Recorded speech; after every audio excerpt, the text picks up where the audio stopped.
Welcome back to Ash's Galar journey. After Ash defeated Leon and became the newest champion of Galar, Ash and Gloria returned to Wedgehurst, where Sonia treated them, along with Hop, Marnie, Bede, Clara, and Avery, to a celebratory dinner. Everyone spent much of the dinner recounting the amazing battle between Ash and Leon. Hop still can't get over how his brother was defeated, but admits that if any trainer was going to do it, it makes perfect sense that it was Ash. Since the day he first stepped foot in Galar, he'd shown champion potential. Gloria agrees and expresses how cool it is that Ash is now champion in 2 regions. Clara and Avery admit that it's going to be hard for them to think of Leon as being the former champion now, and both wonder what he'll do moving forward. Marnie asks Hop if he knows, but he admits that his brother didn't tell him what he plans on doing now that he's not in his undefeatable champion role. Bede says that he's sure whatever it is, it'll be something that allows him to keep having the flashy battles that he loves. Meanwhile, the Pokémon also enjoy their meals. They are likewise chatting amongst themselves, with most praising Pikachu for his performance in the final battle.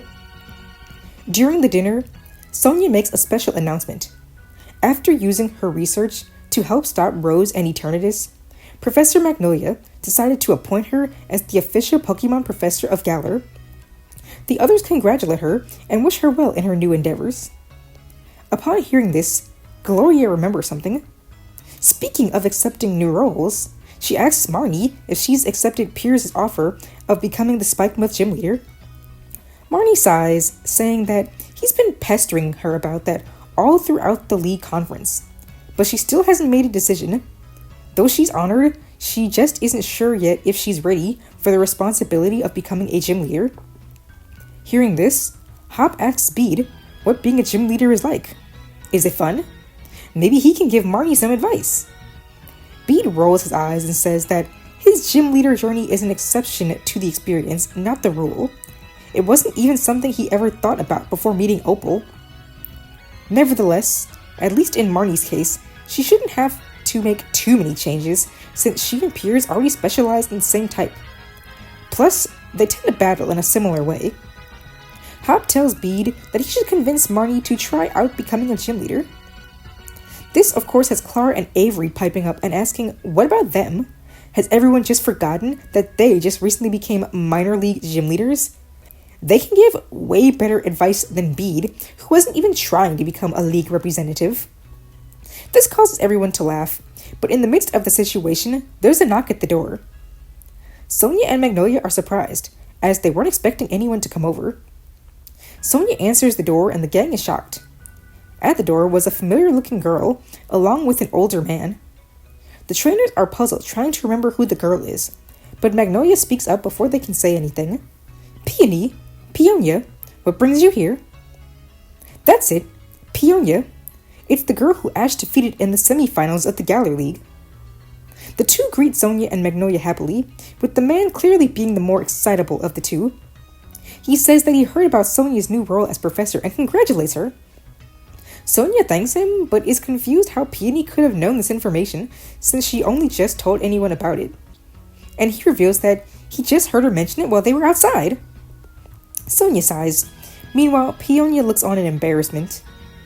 Ash quietly interrupts and asks how they all know each other. Magnolia properly introduces them, stating that Peony is a former champion of the region and Peonia is his daughter.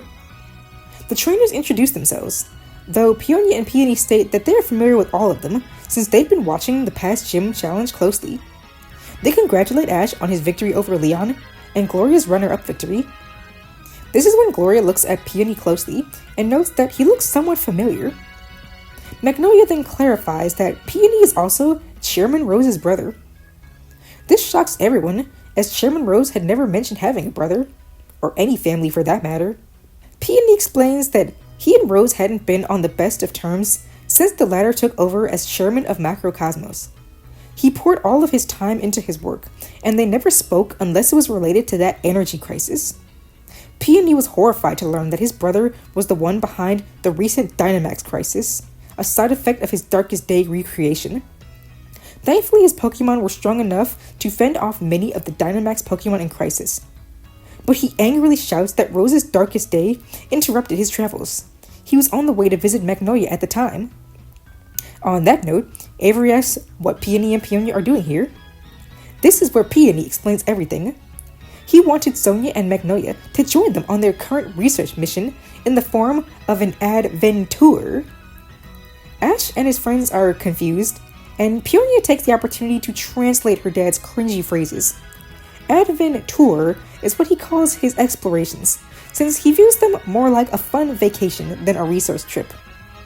Magnolia and Sonia glance at each other, nervousness in their eyes. As the former professor is quite familiar with how Peony's wild expeditions tend to go, Magnolia states that she's a bit too up there in years to go on such a vigorous trip and she'll have to pass. Meanwhile, Sonia states that she's unfortunately too busy as the new professor of the region to be going on any long journeys at the moment, so she won't be able to join either. Peonia glares at the women angrily, as both suddenly and coincidentally state that they each have an important phone call they must get to, before making their way out of the dining room. The girl starts to worry now. The last thing she wants is to be stuck with her crazy dad for this tour. She thought having Sonia and Magnolia around would make things a bit more manageable, but now it's looking like it'll be another father-daughter trip. But lucky for her, Ash, Gloria, and the other have no such excuses. Limitations. In fact, after basically sitting in Winden for nearly 2 months during the league, they're eager for a new adventure. Their eyes are gleaming with wonder at what this adventure could bring. Peonia sees this as her perfect saving grace and asks them if they'll go in Sonia and Magnolia's place. Snapping out of their fantasies of treasure and rare Pokemon, everyone agrees with jubilation. Well, Bede doesn't, but the other kids convince him to go, pointing out that it's either this adventure or he goes back to training with Opal. Bede is not ready to return to that crazy fairy training from his mentor, so he decides that he can spare a small trip before heading back to Balamii. Peony and Peonia are thrilled, so Peony pulls out a handful of passes and hands them over to the kids. The passes list the name of their destination, the Crown Tundra.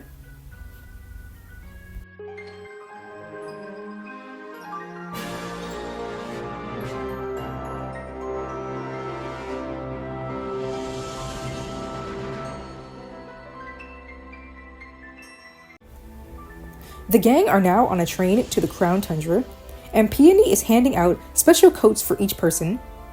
He informs them that the tundra has a varied climate, but they can expect low temperatures for the majority of their trip. Clara is annoyed by the change in fashion, claiming it clashes with her normal style. Avery makes a snarky comment on how her normal style is an eyesore anyway, and the two get to bickering. Bede meanwhile asks Peonia what they're going to be doing on this adventure anyway. Peony perks up and answers before his daughter can say one word. Of course, they're going to be searching for legendary Pokemon.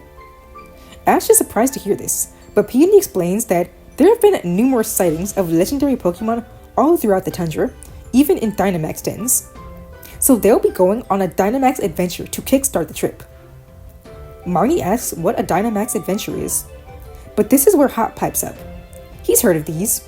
You go into a huge Dynamax den called a Max Lair, which branches off into several paths, and you can find lots of Dynamax Pokemon, including rare Pokemon. Ash thinks this sounds super exciting, and he wants to go on a Dynamax adventure right away. While on the train, the group gets persuaded to buy some rare and exclusive gifts from some salesmen. Most of the gifts are just cheap souvenir trinkets, but Ash and Gloria in particular get packets of seeds. Clara and Avery criticize the lame items, but Ash and Gloria shrug and just decide to put the seeds away for later. As the train makes its way to Freezington, we get the perspective of a Pokemon watching at a distance, before slowly limping away. The group arrives at Freezington and head into the Max Lair. While on the path, Ash senses that they're being watched. When he turns to look, he sees nothing. He remains in place for a bit, curious to see if he'll see anyone, but Gloria tells him to hurry before he gets left behind, so he makes his way inside. We then see the silhouette of a small Pokemon watching Ash and the others from behind the tree. The movie would then show a montage of the group going through some Dynamax battles in different parts of the lair. Ash, Avery, Clara, and Peony form one group, while Gloria, Marnie, Hop, and Bede form another. Peonia stays outside, claiming that it's because she wants to keep an eye on things. But really, she wants to have some time away from her annoying dad. While outside, she feels the presence of someone watching her, but it's gone just as quickly as she felt it. Toward the end of the Dynamax Adventure, Ash's group face a Dynamax Latias, while Gloria's team take on a Heatran. Unfortunately, neither group succeeds in defeating their legendary opponent, but the experience was enough to excite them. They are all eager to go on another run, but Peony says they don't have time for that. Their adventure is only just beginning, and there's so much more to do. The gang would then head over to Peony and Peonia's base, a small nearby cabin. Here, he pulls out a book and tells the gang about a bunch of mysteries written within that he plans to solve during their adventure. He explains the legends of the King of Bountiful Harvests, the Titans of the Split Decision Ruins, and the legendary birds of Dynatree Hill. His goal was to take on all of these missions over time, but now with so many team members, they can divide and conquer to handle them all at once. Peonia mentions that there was a final mystery, but she can't remember what it was, as some of the text was smudged. She only remembers that it involved strange Pokémon, but not much more than that. So they'll have to focus only on the 3 other missions for now. Already invigorated after their recent battles against legendary Pokémon, Hop, Bede, and Marnie decide to head to Dynatree Hill to see the legendary birds. Clara and Avery meanwhile choose to visit the Split Decision Ruins, eager to see what secrets lie there. Ash and Gloria are curious about the King of Bountiful Harvests. Peonia sees her opportunity to get away from her annoying father and manages to convince the others that they should split up. She and Gloria will travel around the tundra to see if they can get more information on the king. Meanwhile, Ash and Peony decide to ask around Freezington. While Peony speaks to the locals, Ash notices a statue in the center of Freezington, covered in snow and mud. So he cleans it off with his Pokemon. Inteleon and Dracovish use their water moves to wash it off. Then Colossal and Corviknight help to dry it.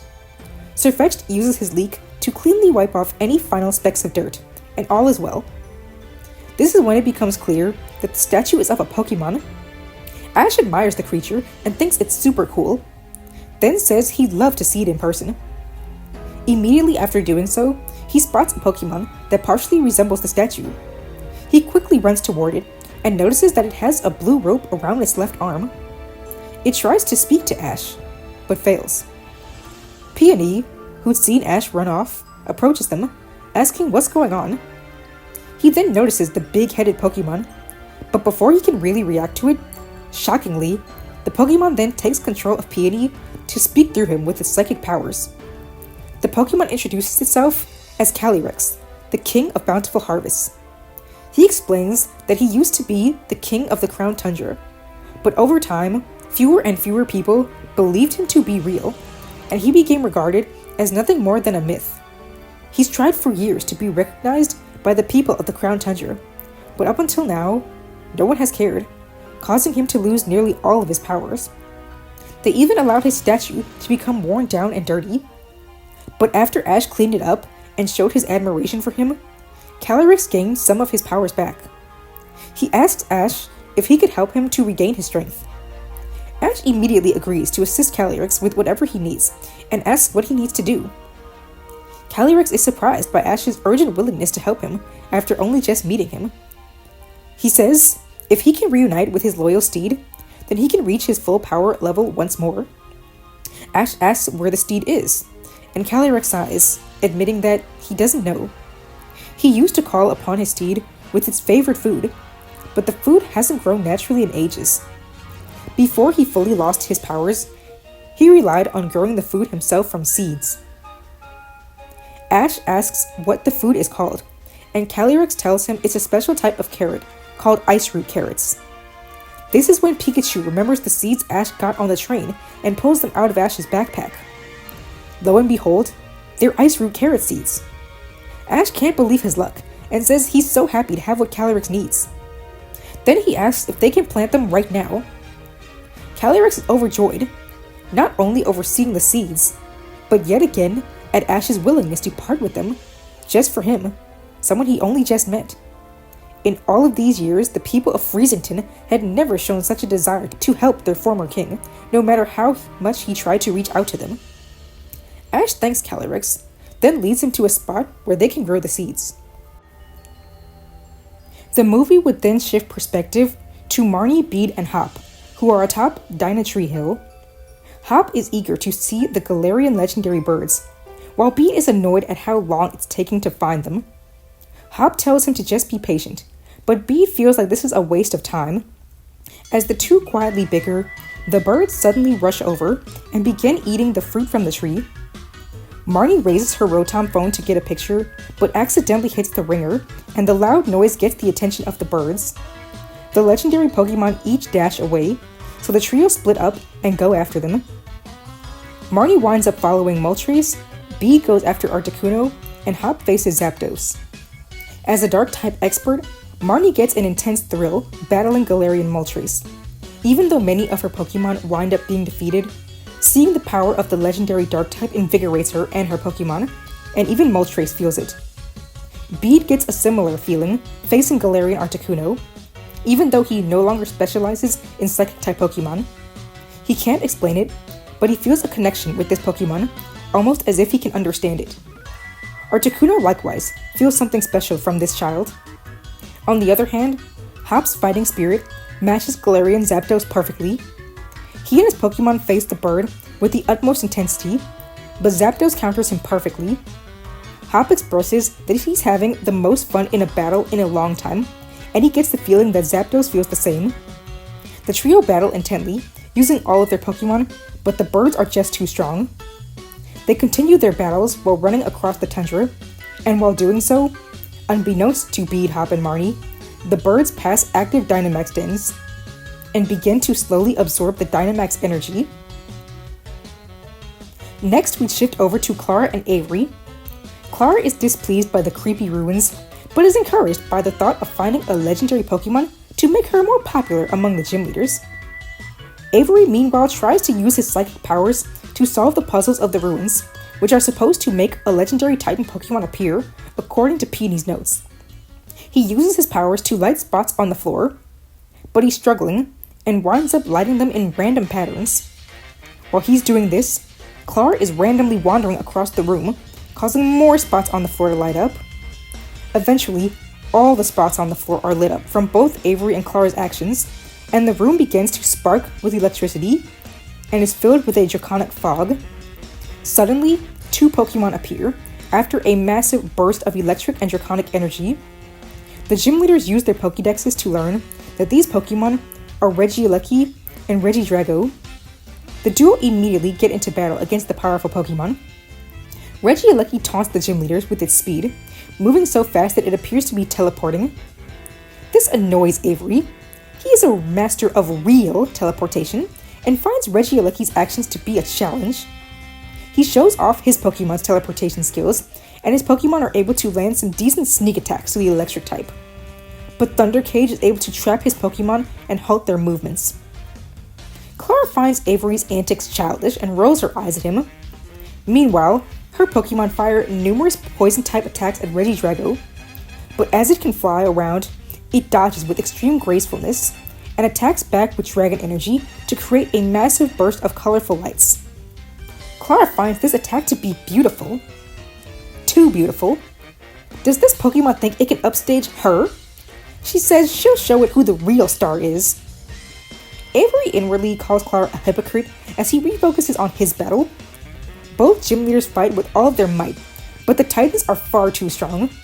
So strong that they wind up breaking out of the ruins after a huge attack destroys one of the temple walls. The Titans flee, and Clara and Avery naturally freak out. This is not good. Gloria and Peonia are in the giant's bed of the Crown Tundra. They two have been chatting and getting to know each other while continuing their research mission. Gloria asks Peonia a bit about her life, and Peonia complains about how annoying Peony is. She's so glad she was able to get away from him for a bit, but is irritated with the thought that she'll have to go back, and he'll get back to doting on her like she's a little kid. Gloria tells Peonia that it's clear that her dad really cares for her, and she should be happy to have such a loving father. Peonia is a bit bummed that Gloria isn't totally on her side and changes the subject, asking if Gloria has noticed the lack of wild Pokemon around. Gloria says that she actually has, and they both find this to be strange. They split up to look for some, and after looking around for a bit, Gloria follows a group of frightened-looking Pokemon to an old cemetery. There, she sees what looks to be a weak Pokemon. Not only that, it looks similar to the Pokemon shown in Peony's book, though with a blue rope around its right arm. The Pokemon tries to speak to her, but she of course can't understand it. Peonia soon catches up to Gloria, so the Pokemon controls Peonia to speak to her. It introduces itself as the Queen of Bountiful Harvests, Calyrex. She explains that she used to be the ruler of the Crown Tundra, but has become weaker over time as she's been slowly forgotten about. She came to this place to find her loyal Steed to regain her powers, but has failed. Gloria asks if she can help, but Calyrex sighs and says no, as she doesn't have the shade root carrots her Steed used to love, and this would be the only way to get it to return to her. Gloria is bummed out, until she remembers the seed packets she got on the train. She shows them to Calyrex, and surprisingly enough, they are shade root carrot seeds. Calyrex desperately asks if she can have the seeds, and in exchange, she'll give Gloria anything she wants when she returns to her full strength. But Gloria laughs and says she doesn't need anything, she just wants to help. This warms Calyrex's heart, and she encourages Gloria to plant the seeds, which she can quickly grow using the small bit of power she has left. Gloria plants the seeds in an open plot in the cemetery, and Calyrex grows them. But this takes up all of her energy, meaning she can no longer speak through Peonia. Peonia is confused about what happened, but before she can even ask, a ghostly aura fills the air, and soon, a dark, horse-like Pokemon rushes by. Unfortunately, instead of going to the carrot, it rushes right past them. So Gloria, Peonia, and Calyrex grab the carrot and make chase, with Calyrex saying she has a plan. She knows exactly how to get back her Steed, Spectrier. Meanwhile, Ash, Calyrex, and Peony are on Snowslide Slope and have planted the ice root carrot seeds. They grow them instantly with Calyrex's powers. Having used all of his energy, he can no longer control Peony to speak. Free of the psychic control, Peony is lost on why his head hurts, and asks what's up with the massive noggin Pokemon. Before Ash has a chance to explain, a cold blizzard sweeps the area, and a white horse Pokemon dashes toward the trio. It grabs the ice root carrot, but instead of stopping to eat it, it runs away, leading the group to make chase, with Calyrex calling out its name, Glastrier. Hop, Bede, Marnie, Clar, and Avery make it back to the Max Lair, all having followed the legendary Pokemon to the location. They don't understand why they all went to the same place, but soon things will become clear. While the trainers weren't aware of it, the Pokemon had been absorbing Dynamax energy as they trekked across the tundra, and their goal was to find a spot with a huge amount of the same power, leading them all to the Max Lair. Suddenly, Galarian, Moltres, Zapdos, and Articuno, along with Regieleki and Regidrago, burst out of the Max Lair, now Dynamaxed. That alone is bad enough. But to make matters worse, the excess amount of Dynamax energy causes numerous space and time distortions.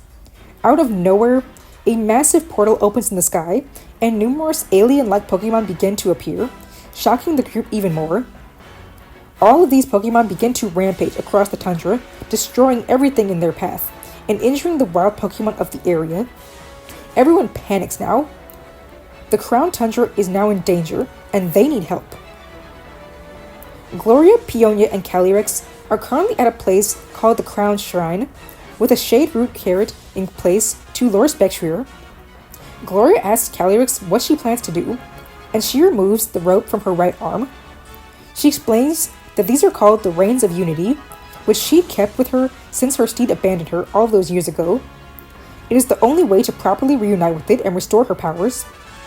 Soon, Spectrier arrives at the Crown Shrine, and slowly makes its way over to the shade root carrot. It takes a few bites, but before it can finish eating, a loud galloping sound is heard. Everyone turns around to see a white horse, followed by Ash, Peony, and another Calyrex, though this one is a different color than the one with Gloria and Peonia. Everyone is confused, but Glacier and Spectrier, in their confusion, become overwhelmed and begin to fight each other. Ash, Gloria, Peonia, and Peony have no choice but to battle the Pokemon to get them to stop harming each other. Meanwhile, both Calyrex approach each other. They are shocked to see the other there, and Queen Calyrex points to the blue rope on the king's arm, his own set of the Reins of Unity. He tells her he kept them the whole time since they split apart. It turns out that the two Calyrex used to rule the Crown Tundra together as its king and queen, but as time went on, the citizens of Freezington forgot about their Pokemon rulers, causing the Pokemon to lose their powers. It was to the point that they could no longer control their steeds, who wound up abandoning them years ago. Eventually, the queen left to find at least one steed, hoping to regain enough power to find the other and prove their existence to the citizens of Freezington. She'd been traveling the Crown Tundra for ages, until finally becoming so weak that she could no longer travel. So she took up residence in the old cemetery. Meanwhile, the king remained in Freezington, hoping that one day he'd find someone who believed in them so they could regain their powers and find their steeds together.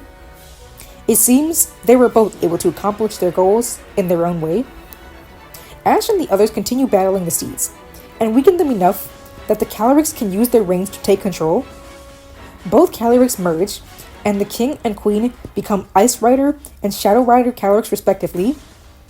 Initially, everyone is happy. That is, until Avery, Clara, Bede, Hop, and Marnie appear in front of them. Avery had used his psychic powers to teleport them over. While he and the others are shocked and confused seeing the other Pokemon in front of them, now is not the time to ask questions. They have a big problem on their hands.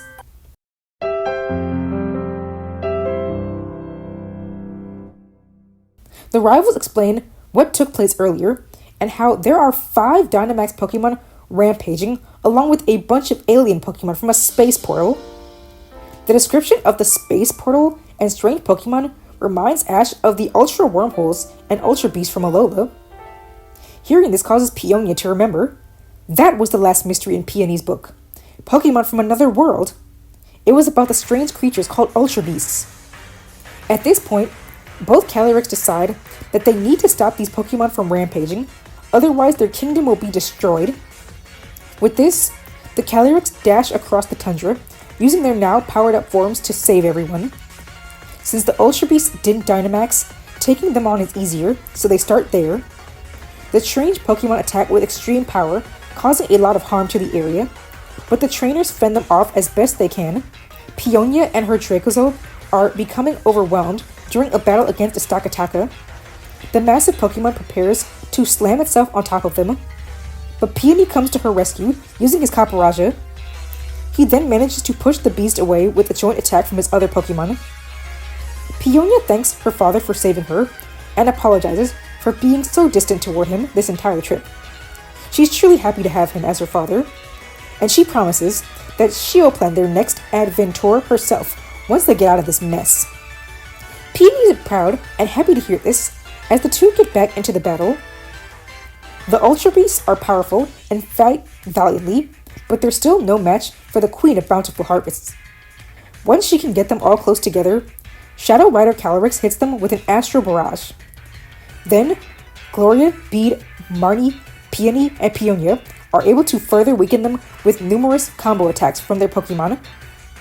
Too weak to continue on, the Ultra Beasts open up another Ultra Wormhole, then return to their own world. One issue has been resolved, but now is the greater task: the Dynamax legendary Pokemon. Ice Rider Calyrex leads the charge, attacking the Pokemon with full force. Though he's powerful, he struggles a lot, as the power of Dynamax is so great. Ash, Hop, Clara, and Avery help out as much as they can, but their opponents are extremely formidable. Soon enough though, Shadow Rider Calyrex reunites with him along with the other trainers, and they work to battle in unison. Still, the legendary Pokemon are overpowering the group, fainting many of the trainers' Pokemon in the process. Soon, only the Calyrex are left as the main targets. Regieleki traps them in a Dynamaxed electric cage, while Regidrago deals big damage with his powerful max move. Articuno partially freezes them with psychic powers, allowing Moltres to drain their energy, weakening them enough for Zapdos to land a massive powerful kick, knocking them both down. The Calyrex are struggling and nearly go down. Even their reigns of unity begin to wane and fall apart. The horses start to rebel while the Calyrex try to keep them under control. The Dynamax legendaries prepare a final attack, and the trainers are powerless to do anything.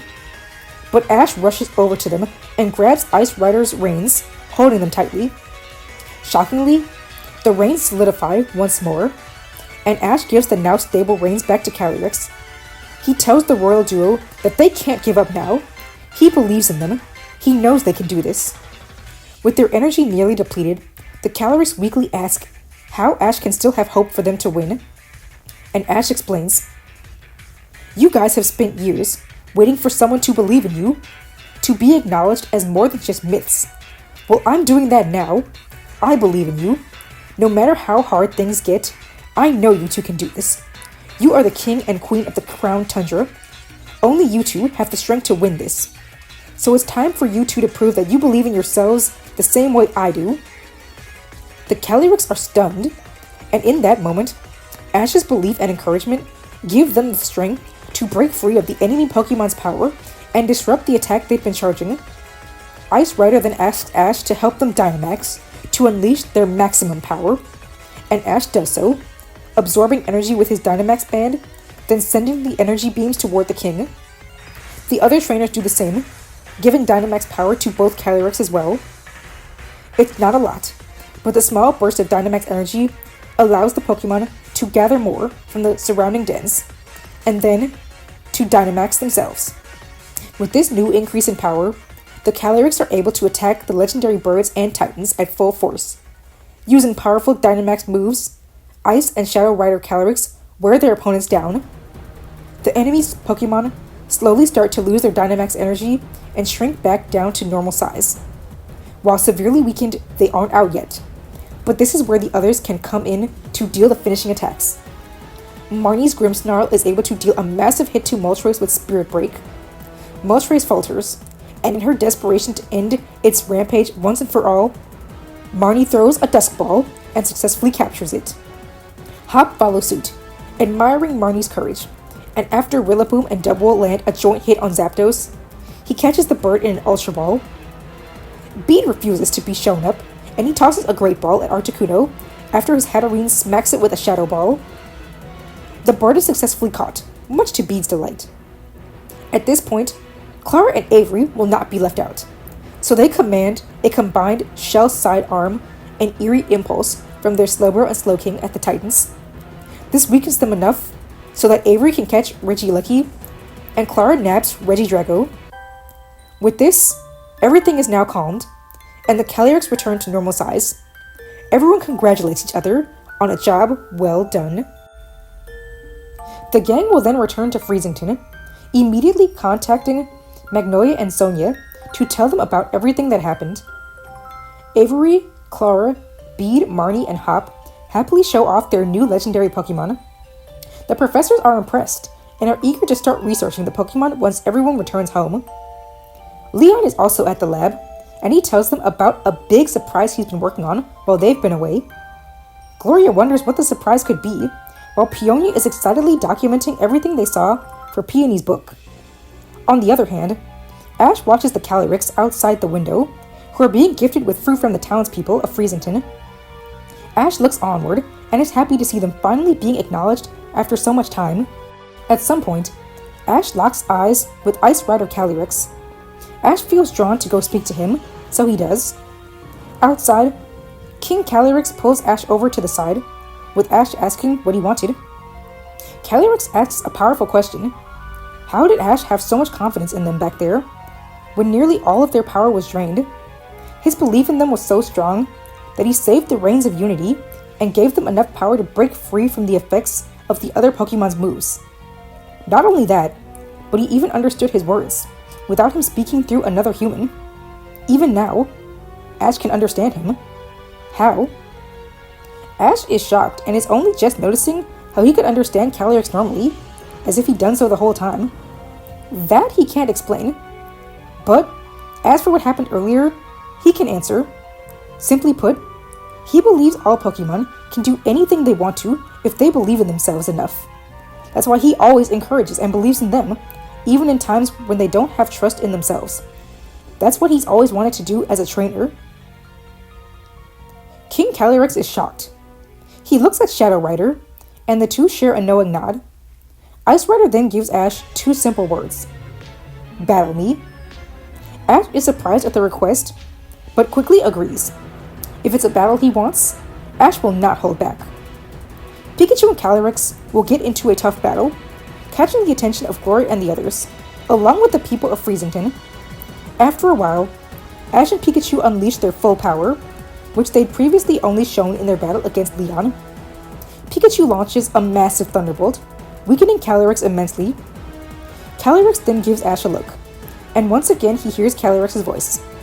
With glowing eyes, he tells Ash that he's proven his worth. He's not just a strong Pokemon trainer, he is the ultimate Pokemon trainer, and he wants to battle by his side from now on. He asks that Ash capture him. Ash is in disbelief at the request, and even more so when he sees something glowing on his Pokeball belt. It's matching the glowing hue from Calyrex's eyes. Ash grabs the glowing Pokeball and notices that it looks different than any Pokeball Ash has seen before.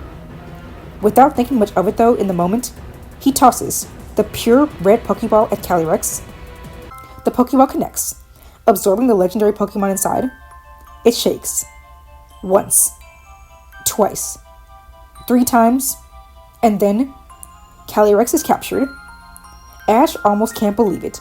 He's caught a legendary Pokemon. And not just any legendary Pokemon. The king of the Crown Tundra. Everyone cheers over this accomplishment, happy to see that Calyrex has found a trainer who has befriended him like this. Since Ash has a full team on hand, Calyrex's Pokeball is sealed as Ash retrieves it. But this is where he hears Calyrex's voice from even inside the Pokeball. He tells Ash that he looks forward to traveling with him from now on. But Ash asks how he can take him away from the Crown Tundra. This is his kingdom. However, Calyrex says that he already discussed this with Shadow Rider. She will remain in the Tundra and rule as their queen. We then get a small flashback where we see Gloria talking to Shadow Rider. The queen speaks through Peony and thanks Gloria for everything. She gives Gloria her own special request. She asks Gloria to capture her as well. However, this is only so she'll be bound to a Pokeball, safe from anyone who could wish to do harm to her, should she ever find herself in trouble. While she can't leave this place, as she must return to her position as their ruler, she'll always be available if Gloria needs her. Gloria is honored by Shadow Rider's words, and catches her in a Pokeball before promptly releasing her from the sphere. Shadow Rider thanks her, and the flashback ends. Ash smiles and places Ice Rider's Pokeball in his bag for safety. The group would then head inside for dinner, with preparations to return home the following day. In order to let Calyrex from his Pokeball, Ash would make the choice to temporarily transfer Pikachu's Pokeball to Professor Oak's, since it isn't in use anyway, and he doesn't want Calyrex trapped inside the ball. On the train ride home the next morning, the kids excitedly recap their adventure. Hop decides that he's enjoyed this experience of exploring and discovering new Pokemon so much that he really thinks he'd like to become a Pokemon professor, traveling to new places, catching rare Pokemon, and learning more about the world. It's a dream for him. This surprises the group, as they didn't expect this from Hop. But Marnie says she thinks he'd make a great professor, and says he should discuss it with Magnolia and Sonia right away. On that note, Clara asks if Marnie has made a decision on becoming Spikemuth's gym leader. Marnie says that while she had her doubts before, this adventure, especially meeting and capturing Galarian Moltres, showed her that she does have the strength to become Galar's Dark-type gym leader after all, so as soon as they get home, she'll accept Pierce's offer. Bede tells her that he's looking forward to their future matches when it comes to the major and minor league tournaments. But Avery says that Bede is only happy since he abandoned Psychic Pokemon for Fairies and now has an advantage over Dark types. Bede reminds Avery that Opal is the one responsible for that. Marnie intrudes and states that no matter who she battles, she won't be defeated. Peony and Peonia are already planning their next adventure, and Gloria asks if they'd be interested in taking their research trips to other regions, because she'd love to join them if so. It would be so cool, and she could even check out other gym challenges while traveling. Ash is surprised to hear this, but Gloria admits that she'd been thinking about taking on gyms in other regions since seeing Ash defeat Leon. She still wants that chance to take on a champion and become one herself, and if it wasn't in the cards for Galar, there are plenty of regions where she can try again, and doing it in the form of an adventure would make it even more fun. Peony's eyes light up at this remark, and he thinks this would be amazing. Peonia sighs and says they might consider it. Meanwhile, she thanks everyone for their help, and says she'd really like to just rest for a while. Hop reminds them of Leon's comments though. He wants them to head to Winden Stadium as soon as they make it to the mainland. He must have something big to show them, and knowing his brother, it's going to be something to do with battles. Indeed, Hop was correct. As soon as the group returns to Winden, Leon announces that he'd formed the Galarian Star Tournament in their absence. After he explains that the tournament will be focused on double battles and that 2 trainers will need to battle as a team to win, everyone naturally wants to enter. As the new champion, Ash is asked to participate in a quick exhibition battle against Leon to open the tournament, and he does so. After that, everyone pairs off, and then the Galarian Star Tournament begins. This is where the movie credits would roll, and we'd see glimpses of the battles involving the main cast. But don't worry, the movie isn't over yet, as we have one final post-credits ending scene. Ash sits out Winden Stadium, looking over the waters. He is soon approached by Gloria, who asks what's on his mind. Ash explains that he still can't believe how amazing his experience was in the Crown Tundra, mainly with how he was able to connect with Calyrex.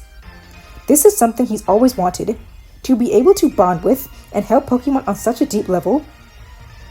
This is when Gloria remembers when Ash first told her about his dream of becoming a Pokemon Master at the very beginning of their journey together, and she asks if he feels that he's finally achieved that title. After all, he was able to understand Calyrex without the Pokemon having to use its psychic powers to talk to him, even while he was in a weakened state. Not only that, but Ash's pure belief in Calyrex's strength was enough to restore the Reigns of Unity and Dynamax the Pokemon. It's clear that Ash has earned the title of Pokemon Master through his actions. Ash thinks on Gloria's words, and he even notes how Calyrex called him the ultimate Pokemon trainer right before he caught him. Is it true? Has he finally become a Pokemon Master after all of this time? Ash ponders for a bit, smiles to himself, and decides to ask his best friend. So he looks over to Pikachu and asks what he thinks. Well, buddy, am I? No. Are we really Pokemon Masters?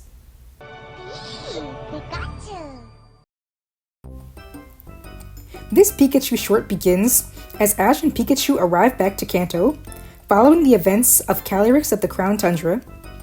Ash immediately heads for Oak's lab, wanting to greet all of his Pokemon. As soon as he arrives, his Pokemon promptly rush up to him. Ash is happy to see so many of his old friends, but he's shocked to see a select few faces who weren't there previously. Pidgeot, Primeape, and Butterfree stand with his other Pokemon. And over in the water, Lapras? What's going on? Professor Oak explains that a lot has happened while Ash was away. Pidgey arrived at the lab a while ago, clearing having remembered it from his time there during Ash's Kanto travels. His flock is now grown, and no longer in need of him to protect them, so he's decided to stay here. He's been enjoying his time reconnecting with his old friends and getting to know the other Pokemon while eagerly awaiting Ash's return. As for Primeape, well, Uri Tycoon Greta is taking a much-needed vacation, and she decided to leave Primeape at the lab to relax for a bit with his old friends. She figured this rest would be good for him, and make him more eager to get back to battling when she returns. Meanwhile, Oak was simply doing some research out on the waters one day when he saw Lapras. Seems she's also outgrown her herd, and wanted to return to Ash and her friends. With Oak having her Pokeball, he promptly recalled her and brought her back to the lab. Thankfully, there's plenty of water at Oak Corral for her to swim about as she pleases with the other water types. But the biggest surprise has been Butterfree. One day, he and his mate just turned up out of the blue.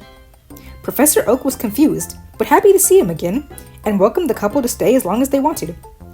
But the following morning, Oak was shocked to see a Pokemon egg in their nest. Professor Oak immediately put the egg in an incubation case for safekeeping, and all of the Pokemon have been helping watch over it ever since. Ash smiles brightly hearing such great news. All of his Pokemon are together in one place for the first time in ages, and he couldn't be happier. With this, he decides that now is the perfect time to introduce his Galar team to everyone else, and promptly sends them out. Inteleon, Corviknight, Coalossal, Sirfetch'd, Dracovish, and Calyrex stand before the huge crowd of Pokemon, and Pikachu introduces them to everyone. Corviknight gives an over-the-top introduction, complete with an aerial show, impressing many of Ash's Pokemon.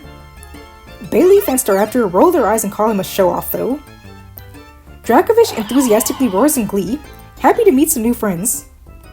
Unfortunately, his unique appearance terrifies some of the other Pokemon.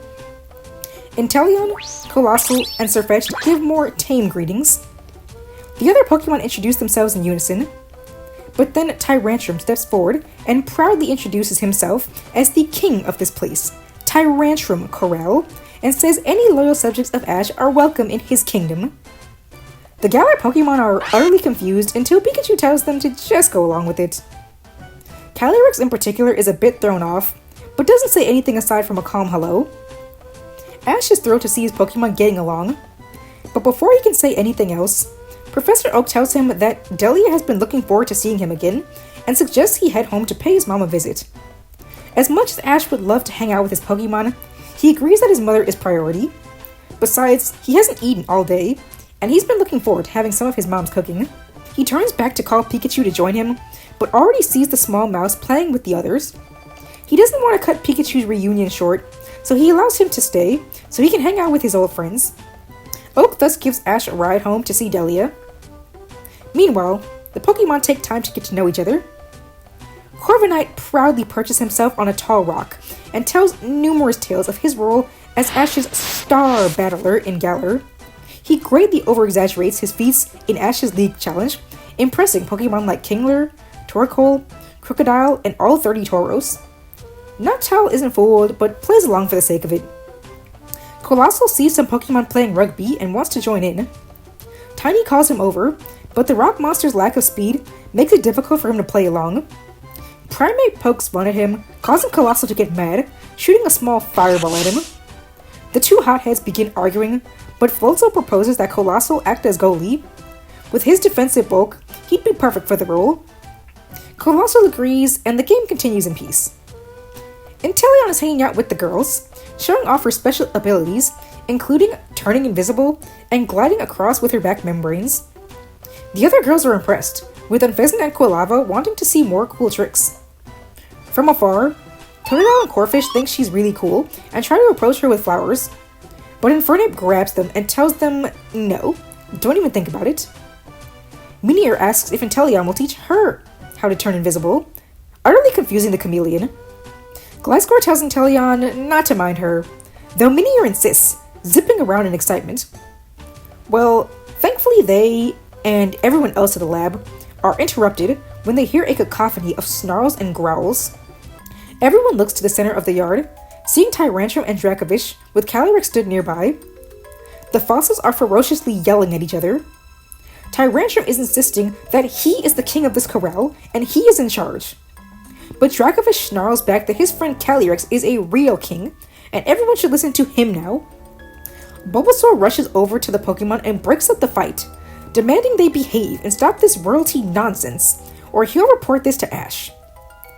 The prehistoric Pokemon sense an air of authority from the tiny frog dinosaur thing, and decide to listen to his instruction, lest they be scolded by their trainer.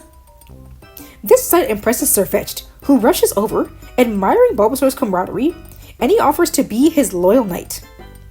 Tyrantrum and Calyrex are shocked hearing this, saying a Pokemon like him should be their knight. Sirfetch'd bows politely, but says he'll pass, eagerly following behind Bulbasaur. Said creature simply rolls his eyes. He swears every new batch of Pokemon Ash brings home are bigger oddballs than the last. The Pokemon enjoy a day full of fun, and before they know it, night has come and everyone heads off to sleep.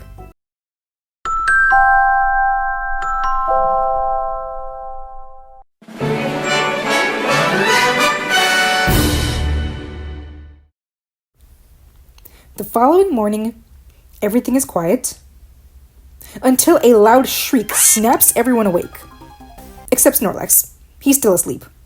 But everyone else is in a panic, and they all rush over to where the Butterfree couple are screaming and flying around in terror. Everyone is confused, until Pink Butterfree screams that their egg is gone. The other Pokemon then freak out. Where could the egg have gone to? Minior says, maybe it just went out for a morning walk. Totodile agrees with her, that must be what happened. But Pidgey reminds them that eggs can't walk. Torracat wonders if maybe Professor Oak took the egg, but a quick peek into the lab shows that Oak is nowhere to be found. Inteleon even uses her advanced vision to confirm. The professor probably decided to stay at Ash's house for the evening and hasn't even returned yet. Bayleaf rolls her eyes and says it's so obvious. The egg has been stolen. The Butterfree freak out, flying around wildly, panicking at the thought of their egg being stolen. Hakamo'o smacks Butterfree for saying something so reckless, and the girls start to bicker. Goodra pushes them apart, explaining that fighting won't solve this problem and they need to focus. But they then yell at her and ask if she has a plan then. Goodra sighs and says that she doesn't. Tyrantrum speaks up and tells his loyal subjects not to worry. As king, he'll handle their rescue mission. He then tells his commanders-in-chief, Hawlucha, Palpitoad, and Squirtle, to begin formulating a plan. While the three begin drawing stick figures in the dirt, Swallow then pipes in and asks, who put them in charge again? Charizard recalls that they put themselves in charge. Sirfetch'd is confused, and says their leader Bulbasaur should be the one to decide what they do. Bulbasaur asks that he please stop calling him leader. Calyrex thanks them for their thoughtfulness, but says they have no reason to worry themselves. As the true king, he'll formulate their plan of action. The Tauros say he'll probably have an easy time thinking of a plan, with that massive noggin of his.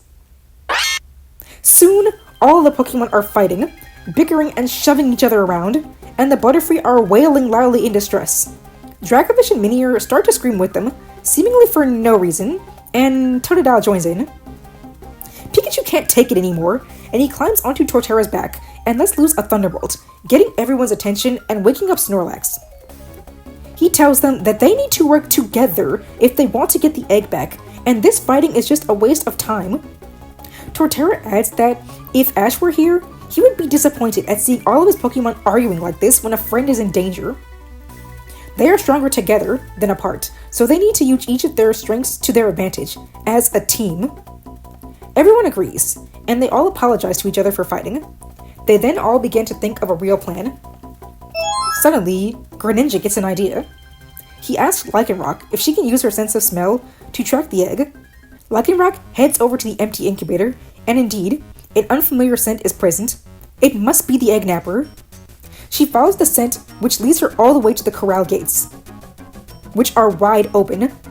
A thief must have snuck into the corral in the dead of night and stolen the egg. This brings a new sense of urgency. There is no time to lose, and the Pokemon make a mad dash out of the corral and into the surrounding woodland. From here, the short would then show a montage of the Pokemon in separate groups, searching for the egg in the massive forest, all while getting into all sorts of shenanigans. Eventually, Pikachu, Lycanroc, Muck, Bayleaf, Noctowl, Unpheasant, and both Butterfree come across a giant truck in the middle of a huge forest clearing. They hide in some nearby bushes to get a better look. Numerous humans, dressed in rugged clothes, along with several vicious-looking Pokemon surround the truck, which is full of terrified Pokemon in a cage. The truck has an additional cage on the roof, and is full of Pokemon eggs. Lycanroc can smell the Butterfree's egg nearby. It must be in that truck. After taking in the situation, Unpheasant says those humans must be Pokemon poachers. Butterfree says he'll go get the egg, but Muck stops him, saying if they alert the humans, they'll probably be attacked, and a battle will risk injuring not only the eggs but the captured Pokemon, Pikachu proposes a distraction and gets an idea. The poachers are standing around, relaxing, chatting, and even having some snacks. The group presume they've probably just captured a lot of wild Pokemon. Since they seem occupied, everyone deems this the perfect moment to execute their plan. Noctowl flies over to a tree branch right in their line of sight. The poachers are thrilled to see a shiny, fully evolved Pokemon bring itself right to them. They ready their capture devices, but this was all according to plan. Noctowl uses Confuse Ray on the poachers, putting them all in a daze. A follow-up hypnosis has them snoozing as well. Now it's Bayleaf's turn, and she uses Vine Whip to reach for the egg in the cage. Unfortunately, while the poachers are incapacitated, their guard Pokemon take notice of the trick, and they aren't halted as easily. On the contrary, a Houndoom launches a Dark Pulse at Noctowl. Muck fires back with a Focus Blast to intercept, just in time. Now the other Pokemon jump in. Unfezant uses Air Cutter, knocking the Houndoom back, and Muck and Noctowl finish it off with Sludge Bomb and Air Slash. This infuriates the other poacher Pokemon, and a battle now ensues, with Ash's Pokemon duking it out against the poacher Pokemon, of which there are many. While Bayleaf and the Butterfree are trying to search for the egg, an enemy Lucario lunges to attack them from behind with Metal Claw. But out of nowhere, Heracross flies in and knocks it away with Focus Punch. With him, Glalie, Quilava, Hakamo, Inteleon, and Squirtle arrive, and they all join the massive brawl ensuing. With the battle getting wilder, some of the attacks come close to hitting the truck, endangering the other Pokemon. Inteleon climbs atop the truck and uses Protect, keeping the captured Pokemon safe, while Bayleaf and Butterfree keep searching for the egg. Hakamo starts duking it out against Tu Mingxiao, but she's becoming overwhelmed. Glalie freezes one of the martial art Mustelids with Blizzard, allowing Hakamo to take it down with Dual Chop, while Squirtle and Quilava take the other down with a combined Flame Wheel and Hydro Pump combo. A menacing Palisand traps Pikachu with a Sand Tomb. Lycanroc tries to free him with Crunch, but she becomes captured as well. The two begin sinking into the ground, but thankfully another group of reinforcements arrives soon enough. Greninja and Palpitoad launch Water Shuriken and Hydro Pump at the massive sandy beast. This does a lot of damage, but it also activates its ability, causing it to become bulkier. Greninja then uses Double Team and Night Slash to injure Palisand enough that he lets Pikachu and Lycanroc go. The two are rescued by Charizard and Staraptor, who fly them to a safe distance while attacking with Flamethrower and Heat Wave. Palpitoad and Greninja attack once more, wearing Palisand down. Finally, a combined attack from all 6 Pokemon finish the sandcastle once and for all.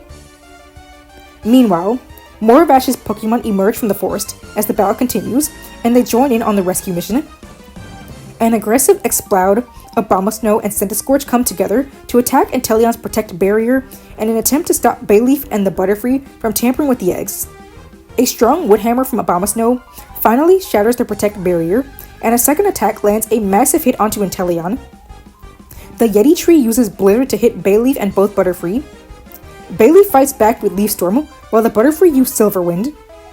Exploud and Centiskorch join in and use Boomburst and Bug Buzz to push the Pokemon further back. Thankfully, Torracat and Pignite arrive and use a combo of Fire Pledge and Fire Blast to stop them. While Abomasnow is taken down, the other two are still standing. Exploud uses Giga Impact, but Tiny rushes in and uses Close Combat to counter. Centiskorch uses Lunge, aimed at Bayleaf, and she intercepts with Return. Inteleon then uses a perfectly aimed Snipe Shot to blast the Firebug away. Exploud and Tiny are both knocked back, and while Exploud is paused, Primeape jumps down from a tree and uses a massive Cross Chop, taking down Exploud. Primeape and Tiny fist bump each other as thanks. The battle continues to rage on, and Pikachu is concerned that the caged Pokemon will be hurt. They need some way to free them. Help arrives just in time, as Sceptile leaps down from a tree, with Floatzel accompanying him, along with Crocodile, Minior, Totodile, and Dracovish. Pikachu asks them to break the cage holding the Pokemon.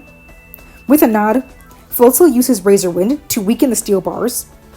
A follow-up Leaf Blade from Sceptile fully slices them apart, freeing the captured Pokemon and allowing them to flee. This enrages the poacher Pokemon, and they become even more aggressive. An Electrode unleashes Discharge, injuring many of Ash's Pokemon at once. Then a Mightyena lunges forward with Crunch, but Floatzel and Totodile block it with a dual Aqua Jet. Crocodile uses Bulldoze, dealing big damage to Electrode.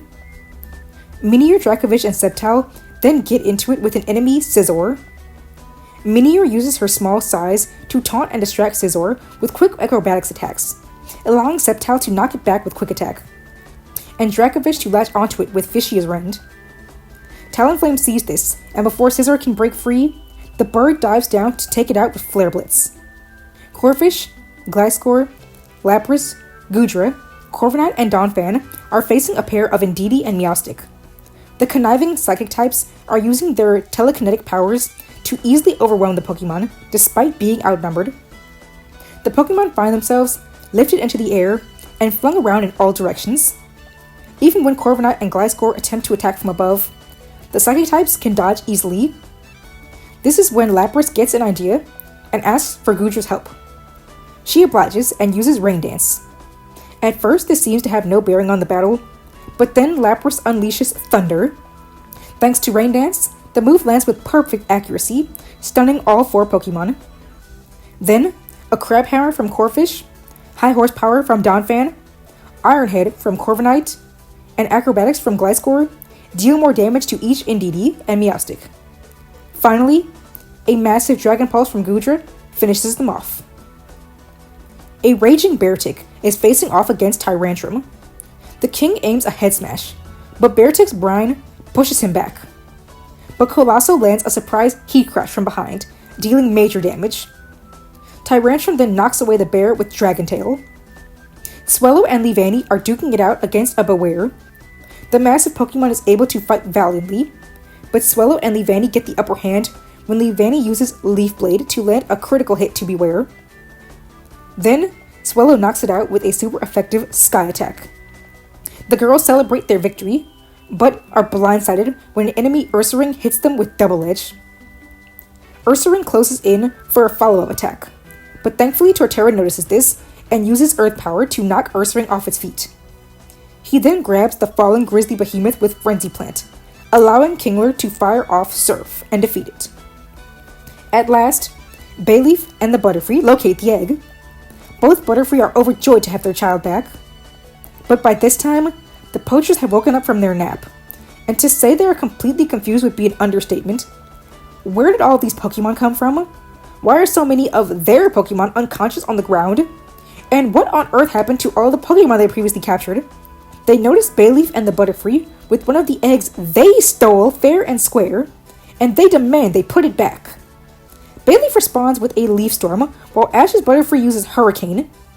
Pikachu then jumps in as well and fires a Thunderbolt. The poachers are not happy about this and command their remaining Pokemon to get back that egg. Phalanx and Kabutops lunge toward Bayleaf and the Butterfree with powerful close combat and liquidation attacks. However, at this moment the final group of reinforcements arrives. Snorlax smashes into Kabutops with Giga Impact, and Bulbasaur hits a hard Giga Drain. Phalanx's attack, meanwhile, is interrupted by Torkoal, who uses Iron Defense to block the damage, then a follow-up Overheat to hit once it's weakened. Then Hawlucha dives down and lands an additional Flying Press. The poachers demand their Pokemon keep attacking, but Infernape quickly takes out Kabutops with Mach Punch, while Pidgeot swoops in and finishes Phalanx with Wing Attack. Now the poachers are mad. That's nearly all of their Pokemon, down for the count. Pikachu and the others demand these poachers get out of here. While the thieves are backed into a corner, one of the crew reminds the others that they still have their secret weapons though. The group of fiends then smirk, pulling out a few Ultra Balls. Ash's Pokemon take their stances, preparing for anything. However, they are horrified when they see Executor. 6 massive Alolan Executor. The huge Pokemon sport vicious expressions, and they waste no time before they begin to rampage. The Pokemon wildly attack, slamming their massive heads everywhere. Ash's Pokemon dodge like their lives depend on it, lest they be crushed. Wood Hammer, Dragon Hammer, and Zen Headbutt attacks are used with extreme force, with the Executor destroying trees and creating massive craters in the ground. All of the Ash's Pokemon attack, but Light Screen and Reflect are used to reduce the damage from the attacks being hurled at them. Ash's Pokemon then find themselves being bashed by the powerful attacks from the walking palm trees. Not only that, but their attacks come dangerously close to harming the eggs. And the moronic poachers don't even seem to care. One Executor rears its head back for a Dragon Hammer, ready to slam the Butterfree, who are trying to fly away with their egg. Pikachu jumps in to block the hit. He shuts his eyes to brace for the impact. The impact of a hit that never lands. As seconds before the attack was set to land, all 6 Executor are grabbed and held in place by powerful psychic energy. All the poachers are furious and confused, demanding to know what's going on. But this is when they notice something approaching them from the forest clearing. It's a horse-like Pokemon walking forward steadily. Ash's Pokemon cheer. It's Calyrex. Calyrex apologizes to his friends for being late. Seems he got a bit sidetracked and lost in the forest. But it looks like he got to them just in time. The poachers are beyond confused at the huge skulled Pokemon riding atop the horse. But considering how none of them can identify this Pokemon, they are certain it has to be rare. That means it's going to be theirs now. They all brandish some capture devices. But before they can even attempt to move, Ice Rider Calyrex uses a powerful Glacial Lance to pierce all of the Alolan Executor at once, knocking them out instantly. The power of this Pokemon has the poachers in awe, and despite their Pokemon fainting, this makes them want Calyrex even more. They decide to hop onto their truck and rush the Pokemon with their capture devices. But this is pointless, as Calyrex tells his army to attack. Even Ash's Pokemon are confused when they hear this, wondering what army Calyrex is talking about. But their questions are soon answered. Right on cue, Ash's 30 Tauros rush out of the forest and toward the poachers. The crooks don't even have time to stop, as they are all slammed with 30 Giga Impact attacks, the force of which is so strong that it sends their truck hurtling into the air. Calyrex commends the Tauros on a job well done, but Pikachu rushes over and asks, "Where are the poachers going to land?" "Who cares?" is Glastier's response, which Calyrex agrees with. But Pikachu reminds them that Ash likely wouldn't be too happy to find out that his Pokemon were the reason a bunch of people wound up in the emergency room. Calyrex sighs and huffs, "Fine," before using his psychic powers one last time. The scene would then cut to show a very confused Officer Jenny along with several other police officers, as the group of wanted Pokemon poachers and their destroyed husk of a truck have just landed in front of her police station. The cops get to handcuffing the criminals while also wondering what on earth happened to them. Elsewhere, a group of Pokemon breeders would be making the rounds at a Pokemon daycare. While checking on a Cinderace and Lopunny, they'd be shocked to find a massive pile of eggs. The breeders are utterly confused, as are the Cinderace and Lopunny for that matter, but excited by the prospect of having new baby Pokemon around, so they don't really ask any questions. Meanwhile, Ash's Pokemon make their way back to Oak's Corral, exhausted from their day. Corviknight brags about how he bravely fended off so many of those poachers' Pokemon. Primeape says he's almost looking forward to Greta picking him up. At least then he won't have to deal with that bird brain's yapping. Hakamo quietly jokes with Bayleaf that she almost wishes they could go with Primeape too. Bulbasaur asks Sirfetch'd how he deals with that boastful bird, but the duck says they'll get used to it. As the sun sets, Pink Butterfree thanks everyone for helping to protect their egg. Butterfree agrees, and couldn't be happier to have such a great group of friends to rely on. Pikachu tells them that's what friends are for. Glalie encourages them to hurry up, as Ash has probably gotten back by now and could be looking for them. With that, they all pick up the pace. Surprisingly, they arrive back to the lab, but Ash is still gone. At first they fear they missed him, but Lightning Rock says that she isn't picking up Ash or Oak's scents, meaning they likely haven't even returned yet. Pikachu is relieved that they made it back before anyone noticed their disappearance.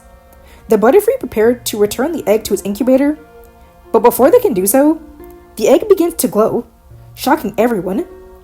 The entire gang of Pokemon rushes over, excited to meet the new arrival. The scene would then cut to show Ash rushing to the lab, with Oak trailing behind. he'd call out to his Pokemon to explain that they got caught up after his mom wanted them to help her run a bunch of errands. But as Ash looks out to the corral, he'd see all of his Pokemon napping together in a massive pile, with the sun setting behind them. Ash is endeared as he beholds the sight of his Pokemon all together, and after a long day of shopping, he could use a rest too. So, he lays down next to Pikachu, in a spot that looks like it was left just for him. As Ash closes his eyes, the camera shifts to the top of Torterra's tree. There, next to the sleeping Butterfree, the short would then end, showing a bright golden Caterpie resting on a branch.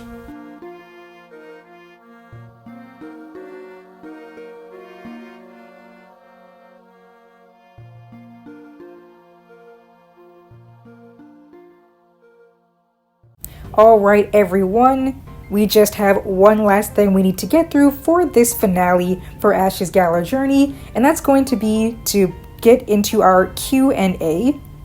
While I answer these, I'm just going to have some recaps and fun facts for Ash's teams in the SAKURAAVERSE on screen, just in case you want to have something on screen to watch while I go over these. Otherwise, you can totally just listen to this as a podcast. I'm going to try to go over these in the order I received the questions, so let's get started. These first few questions were from a few different people. Are there any writing things from the original journeys that you liked but didn't include?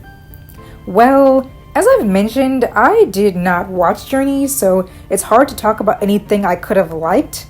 Of the few things that I do know about Journeys, I will say that I like what they did with Leon's team, in that they gave him Rillaboom, Cinderace, and Inteleon.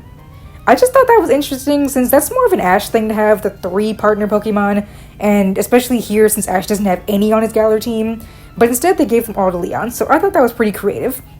I didn't do that because I gave Leon the in-game team for a player choosing Squarbunny, and I know what you're saying, that sounds weird because I gave Ash Sobble, but long story short, I gave Leon that team since Ash had already battled characters with Cinderace and Rillaboom, which were of course Gloria and Hop, but no Inteleon trainer. So I thought giving him a final opponent with Inteleon made more sense. Also, that team gives Leon an extra Galar Pokemon with Mr. Rhyme, whereas the other 2 give him either a Seismitoad or a Rhyperior, so it all worked out. Are you planning any series focusing on other characters? If so, who? And who's your favorite character from the anime? Yes, I will definitely be writing stories focusing on other characters. I'll for sure be writing for Liko, Roy, and Dot eventually after I finish the Ash-focused stories. I also plan to write stories focusing on other game protagonists in my ongoing What If Ash Left After the Orange Island series. If you haven't checked that out yet, you can go right ahead. I will try to leave a link in the description for it. There are currently 3 parts up for it for Johto, Hoenn, and Sinnoh, and I'm going to try to restart this series as soon as I finish with the Alola rewrite. My favorite character for the anime is probably Dot, because I find her just very amusing and well written, especially in the dub. She is just so funny. Also, she has the Quaxley line, so can't go wrong there.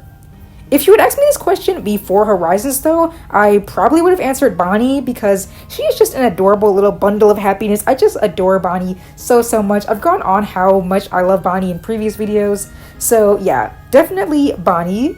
Amazing character. But currently my favorite character is Dot. What inspired you to create your own reimagining of the Pokemon anime, and how long have you been a Pokemon fan? I wanted to do anime rewrites quite simply because I had a lot of complaints about specific series and other elements that I thought I could fix. I'd also seen more and more people doing rewrites in recent years, and I thought, why not try to do one myself? So I did. Honestly, I find complaining about a series and doing nothing about it when we have so much freedom to do our own rewrites and fan fictions and stories nowadays to be just kind of silly. So I thought, instead of just going on and on complaining about things, I'm just gonna create the series the way I think would be best. So I decided to do so with this channel, and I hope you guys have been enjoying so far. I've been a Pokemon fan for as long as I can remember.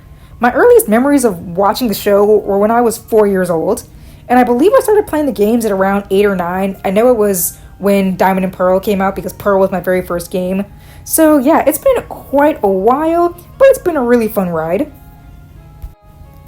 This next person asked a lot of questions since there were a lot of people who voted for the Q&A but didn't leave a question themselves, so thanks for this person for giving me lots of questions to answer here. So, their first question is, I asked before how you came up with the personalities for each Pokemon.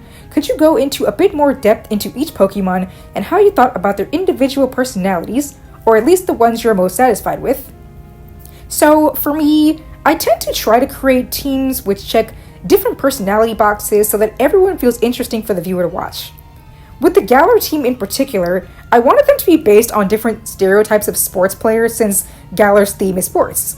So in this case, for each character, Inteleon was kind of like the shy rookie to the confident star type of trope. Corviknight, of course, was the cocky show-off. Colossal was the competitive hothead who hates losing. Sirfetch'd was that good old team player who wants to just do his best for everyone.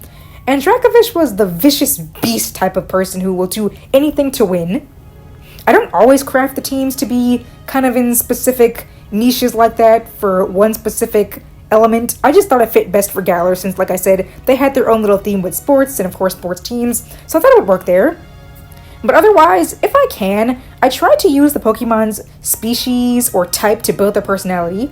So for example, Colossal is a fire type, so he's the hothead.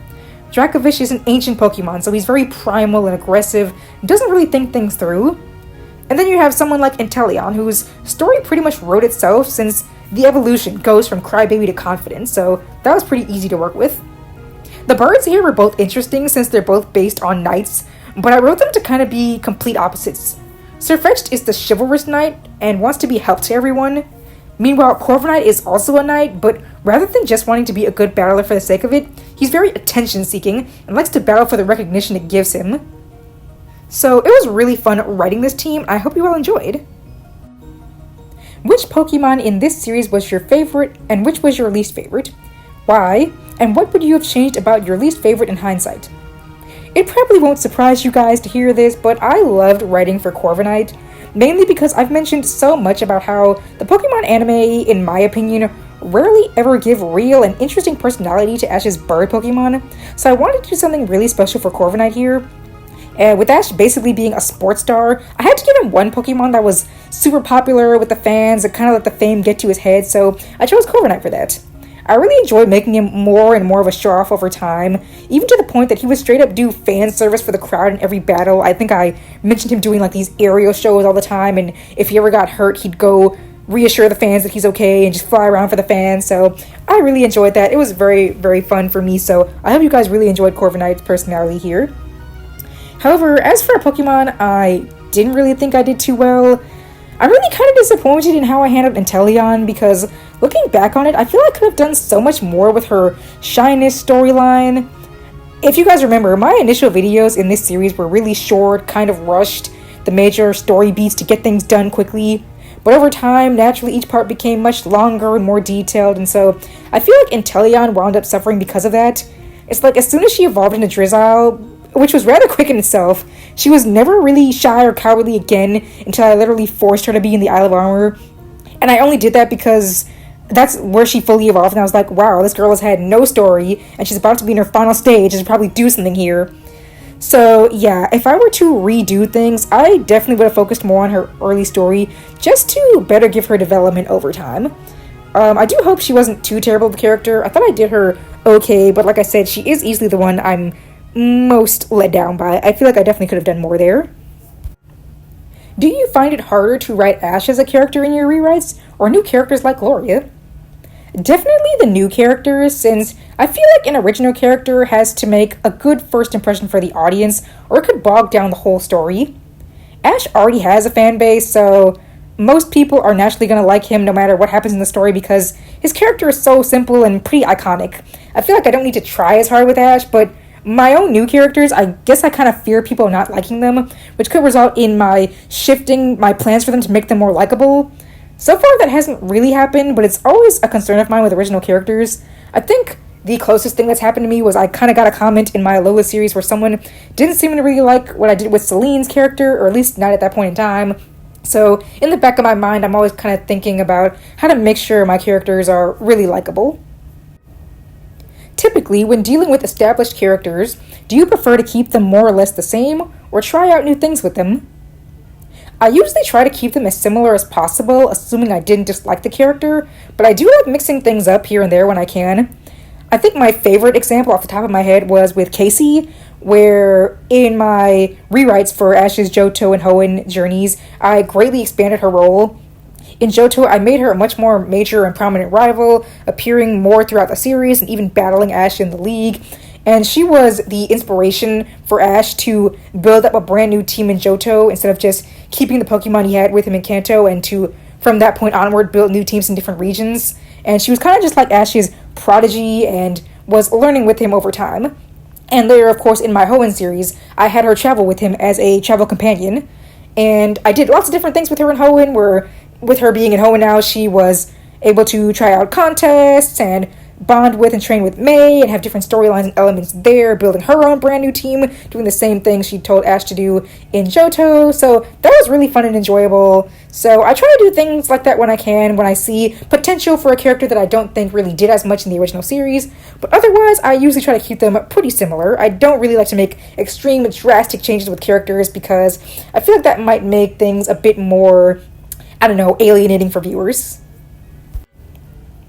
How do you come up with the battles, and how long does it take you to write them? For example, the recent Eternatus battle. So this is kind of hard to explain verbally, but I'll try my best. So for any battle in question, after determining the matchup, I decide who is going to win. From there, I'll create a basic write-up of the battle where I try to make use of as many attacks and interesting strategies as possible. Then from there, I usually take a pause and move on with the rest of the story, and then I'll return to the battle later to add more details, since I can gather some more ideas over time, like using a new move or a different move in a unique way that might happen later on in the story that I can incorporate earlier as like foreshadowing or something like that. The length to write a battle really determines how important the battle is and how many Pokemon are involved. The Eternatus battle, of course, was at the climax of the series and made use of a lot of Pokemon, so it took quite a few weeks, honestly, to get it right. A shorter battle might take a few hours, probably shorter, depending on how much detail I planned for the video overall. Battles that usually aren't too important, like, say, early league battles or, like, random tournament battles, I usually can just get those done in, of course, a few sentences, maybe revising them as the story is being worked on, but overall, that usually doesn't take too long. Usually the most major important battles are like for main, villainous climactic arcs, or gym battles, or of course league battles and contests. Do you strive to use anime logic in battles intentionally, or is it often a consequence of needing something to happen in a certain way, and that being the easiest way to make it happen? I personally enjoy it. Well, thank you for saying that, because I honestly try to avoid anime logic most of the time, since even I view it as kind of forced, like DEM, just kind of, we have the power of friendship or something crazy happens, and of course this just gives the person the win. In most cases, I genuinely use it because I need a Pokemon to win, and I can see no other way to do that aside from anime logic. A recent example, of course, in Ash vs. Leon, I needed a Colossal to be hit with a Water-type move to activate his ability because I really couldn't see any other way for him to beat Mr. Rime at that point without a speed boost, so I had him melt an Ice-type move to become a Water-type attack and boost his speed. Boom, instant path for victory. But yeah, I find that to be really kind of forced. Even though I do have fun with it sometimes, I try to avoid it. Though I will say I'm really proud of some of the crazy stuff I come up with sometimes, like the things I did with Alchemy using Decorate on herself in this series, or just in Alola, I had Ash kind of create a Draco Meteor attack with a bunch of Pokemon's combined attacks, so all that can be really fun, but like I said, I tend to try to avoid that at all costs. Was it always your plan from the beginning to have Ash win the league? Yes, because from the start, I planned this as Ash's big finale in my series, even before we knew that would be the case in real life, before we knew that Ash was going to leave the anime and be replaced by Liko Roy and Dot and all that stuff. So even before that, I always planned that Ash was going to win this. I thought he deserved to have a big win against a champion in their league. So yes, I definitely had that planned from the start. Were there any dramatic changes from your initial plans that didn't make it to the final, like certain battles being won or lost, or plot elements that were removed or added? That's a pretty tricky question. The only thing that I can really think of is that I did change my plans for the league. Originally, it was going to be like the Sword and Shield games, where after you beat the, quote, main tournament, you then rematch some gym leaders and then you battle Leon. I had all plans to do that. I was literally writing it out, but in the end, I just scrapped the whole thing because, one, I thought it would just take up way too much time when we still had the Darkest Day to get through and so much other stuff, and it would just take too much time. And two, it just didn't feel anime-like to me. The anime leagues have a very specific format, and having Ash just re-battle leaders that he already faced just didn't make any sense. Even though originally I was going to have Ash battle the Shield exclusive leaders that he never fought, but it still just felt unnecessary. We already saw those gym leaders with Gloria battling them anyway, so I'm honestly glad I cut it. I think Ash versus Gloria deserved to be the final battle before the championship match anyway, so I'm pretty happy with how it turned out. Do you come up with teams before you start your rewrite or as you go along? How do you come up with the changes to teams for this rewrite? So I always try to create the new teams for every major character before the rewrite, because I like to have everything planned out before I even get started writing anything. And when I say major character, I mean like the main protagonist, like, Ash, Liko, Roy, whoever, and the travel companions. So for our Lola story, Hao, Lily, and Celine. The only characters I might write as I go along are rivals and other side characters, since we don't see too much of them anyway. For this story, like I said, most of the rival characters, their teams are pretty much exactly the same as taken from the games. I usually don't change those all too much unless there's a Pokemon that either I'm giving to Ash or another major character that I take from their team and give to them. In that case, I'll usually just try to pick something that I think fits them, or Pokemon that doesn't get too much screen time. For Galar, I didn't really have too much of an issue with that. I guess a better example I could give is with someone like Hao in my Alola rewrite, because for some strange reason in the games, Hao's teams don't always have just full Alola Pokemon. He'll have random evolutions or like Tauros and Noivern on his team, so in those cases I usually swap those Pokemon out and try to give them just some new Pokemon from the region. So in Hao's case, for example, I have him with owning an Alolan Marowak, since it's a new Alola Pokemon that isn't owned by anyone else in the main cast, so that's why I gave that to him. For this story, like I said, building Ash's team was pretty easy. He already had Sirfetch'd and Dracovish in Journeys as Galar Pokemon, so I kept those. He normally gets one of the early root birds, so I gave him Corviknight.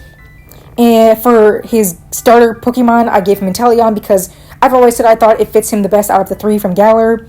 And Colossal, I wanted to give him a fire type, but I also wanted to do a case of Torterra done right. A Pokemon that starts out really speedy but gets slower over time, who is properly trained to be the team tank. I really wanted that to be happening here.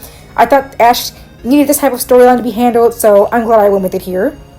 But otherwise, I usually just build up the teams based on either what was had in canon in the anime, what was had in canon in the games, or what can give better focus to Pokemon that I think could use a bit more attention. Was this rewrite primarily composed of things you would have liked to see happen, things you thought just made for a good story, or things you thought your viewers would enjoy, or some combination of the three? I guess you could say it's a combination of the three. The vast majority of choices were of course based on things I personally wanted and thought would have not only made for a good series, but also a better retelling of the Sword and Shield story. There were some instances where I made choices based on some of my viewers. For example, I have one viewer who really liked the Sabo line, and so I definitely made sure to give a lot of screen time to Ash's Inteleon for that reason in particular, for that one person. I also created the Pikachu short in this video because a different viewer wanted to see a big send-off for Ash's Pokemon one last time for the finale of this series. I actually got that comment as I was announcing that this rewrite was concluding and that I was doing a Q&A, so yeah, for the person out there who wanted to see a big finale for Ash's Pokemon, that Pikachu short was made for you because you're the one who inspired me to do that. But I do hope everyone enjoyed that. So yeah, overall, it's usually a combination of a lot of different elements, mainly what I'd like to see, but if I see some viewers that are regulars that really like to see certain elements, I try to incorporate more of those. Kind of as like a thanks for watching. I really enjoyed the Darkest Day episode, and I find these episodes always seem like they're planned very much in advance. How soon do you plan out major plot points, or do you tend to just write as you go along episode by episode? So, for this story in particular, the basic outline was written about a year before I published the first episode. As I got to each new section for each video, I'd go in and add more details to the script, such as dialogue and the main play-by-play for battles. I always like to have my stories about 90% written before I even begin working on a video because I want to know where the story is headed, rather than simply writing as I go along, because I really just want to avoid writer's block. so I don't have to come up with new ideas for each video. It's also pretty helpful to have the groundwork already set, and I just need to liven it up with more actual story. This also allows me to just do things like adding elements that I'd like to foreshadow that I can add early enough in the story that I can just build up over time. So, in general, I'd say I usually have my scripts written out a few months in advance, if not a year. Which is your favorite character in this series and why? Mine is Bede. Well, I'm glad to hear how much you enjoyed Bede. I thought he was pretty fun to write as well. Though, honestly, for me, Clara and Avery wound up being my favorite characters to write. And it's so funny because I really didn't even plan on showing them that much initially, but I enjoyed writing their dynamics of just always bickering and being tsundere to Ash and Gloria so much that I kept including them more and more. They definitely were not originally going to be in my grand finale, the Crown Tundra movie, but they had just been built up so much over the series, being utilized in the darkest day so much, so I had to just keep them going and use them all throughout the entire story, and they were just so much fun to write. So easily, Clara and Avery are my favorites. So that was the final question from that person. That was a lot, but thanks so much for all those questions because you just made this Q&A that much more lively. If you're planning on doing a Scarlet and Violet anime, which Paldea starter do you think would fit Ash the most? Currently, the Paldea starter Pokemon that I think fits Ash the most is probably Quaxly. Originally, I leaned a bit more toward Fuecoco, and I do think it works too, but I think the entire Quaxly line would match Ash's vibes the most. Fuecoco and Crocodile I think fit Ash, but I'm not too sure about Skeletor, but I don't know, that's just my personal opinion. I might also be totally biased because you guys know Quaxly is my favorite of the three Paldean partner Pokemon, so definitely biased there, but I truly do think that Quaxly fits Ash the best. I will note though, while I will be creating a Scarlet and Violet series, it will be focusing on Liko, Roy, and Dot. Once again, this Sword and Shield series is the conclusion of Ash's story in the SAKURAAVERSE, so while I do plan on tackling rewriting Scarlet and Violet, Ash will not be within that series. Just wanted to make that clear.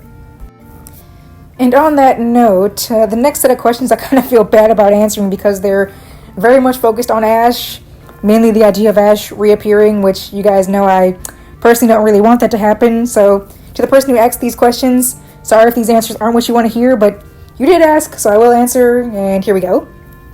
If Ash were to return in Horizons, which one of his reserves deserves a full evolution? Meganium, Typhlosion, Feraligatr, Crawdaunt, Floatzel, Garchomp, Samurott, Superior, Emboar, Scrafty, Gigalith, Seismitoad, or Annihilape, assuming Ash got his Primate back.